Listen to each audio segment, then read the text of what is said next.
નમસ્કાર. આજે આપણે એક એવી અદ્ભુત પ્રાર્થનાની વાત કરવાના છીએ જે કોઈ પથ્થરના મંદિરના નહીં પણ આપણા પોતાના હૃદયના દ્વાર ખોલવાની વાત કરે છે.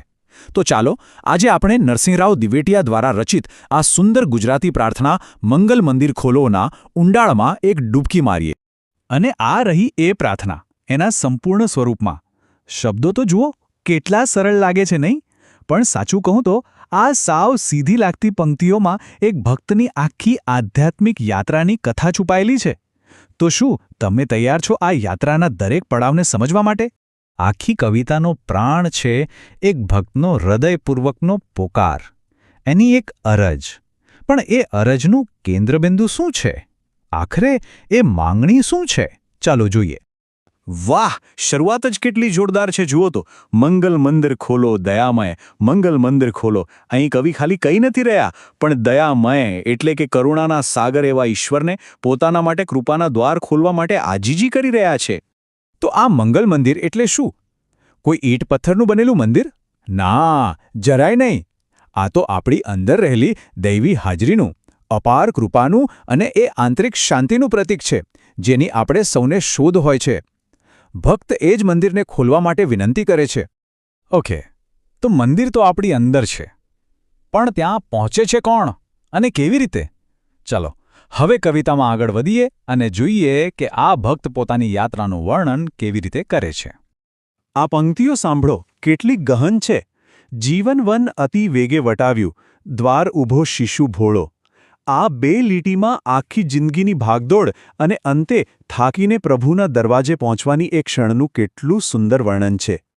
આ શબ્દો ખાલી શબ્દો નથી, એની પાછળ ઊંડા અર્થ છુપાયેલા છે. જેમ કે જીવન વન એ શું છે? એ છે આપણા જીવનના સંઘર્ષોનું જંગલ. અતિવેગે એ જીવનની દોડધામની યાદ અપાવે છે.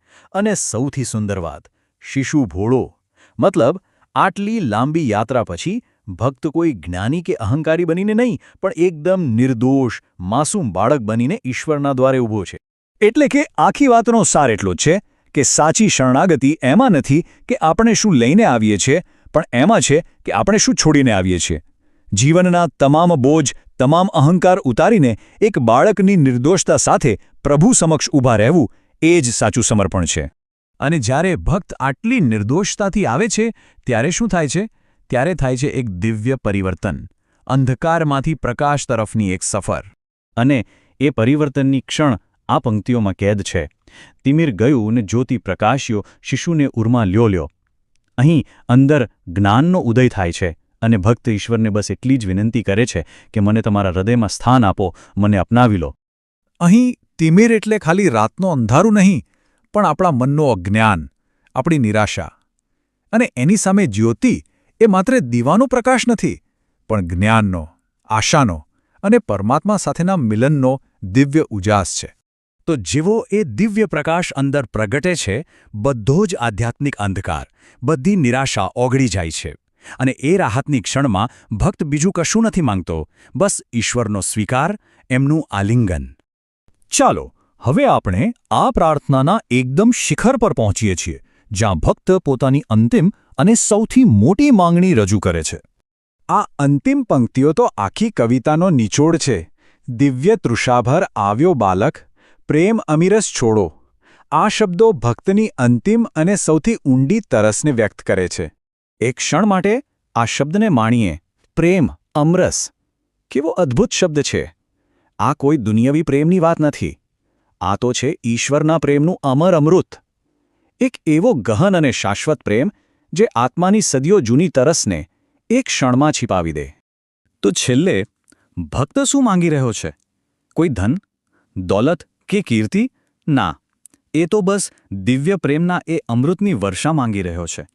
કારણ કે એના માટે એ જ સાચો આનંદ છે, એ જ મુક્તિ છે. આખી કવિતા એક મંદિર ખોલવાની વાત કરે છે, બરાબર ને? પણ જરા વિચારો, શું કવિ આપણને કોઈ બહારના મંદિરની વાત કરી રહ્યા છે કે પછી આપણી પોતાની અંદર રહેલા હૃદયરૂપી મંદિરના બંધ દરવાજા ખોલવા માટે કહી રહ્યા છે? આ એક સવાલ છે જે આ સદીઓ જૂની કવિતાને આજે પણ આપણા દરેક માટે જીવંત બનાવી દે છે. मेरी वीडियो वायरल कर दो, मुझे भी थोड़ा फेमस कर दो, दुआ करूंगा।